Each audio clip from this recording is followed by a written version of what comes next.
Videolarımda da deyirəm ki, Başlar Anar Əliyev, Ramil Zeyev, mənim əlillik təyinatım düzgün təmin olunmayana qədər, təyinatımı düzgün verməyənə qədər sizlərdən əl çəkməyəcəm. Cənab Prezidentə qədər, səsimi eşidənə qədər çıxış eləyəcəm ki, sizin iş fəaliyyətiniz düzgün deyil.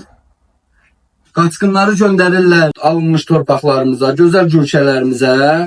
Halbuki Anar Əliyev oradan imzalayır ki, qaçqınların Bakıda yaşadıqları evlərə 50 milyon ayrıldı, getdi təmirə. Bu cəmaət gedir alınmış torpaqlara gedir.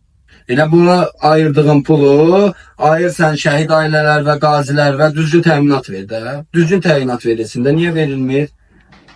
Yenə də müraciətim cənab prezidentimizədir ki, sizdən artıq dərəcədə xahiş edirəm, aidiyyəti qurumlar, hər biri bu halları araşdırsın. Əgər səhv məndədirsə, gəlsinlər, 79 dənə həkimin məndə imzası var. 79 dənə həkimin bu boyda sənədlərine imzası. Deməli, bu 79 nəfər həkim hamısı səhvdir, əlillərin bərpa mərkəzində oturan 7 nəfər, bunlar düzdür.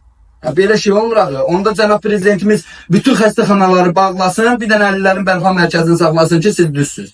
Deməli, başda oturan Ramil Zeyev bunlara təyinat verir ki, belə knopkanı basanda verin, knopkanı basmayanda vermeyin. Belə şey olar.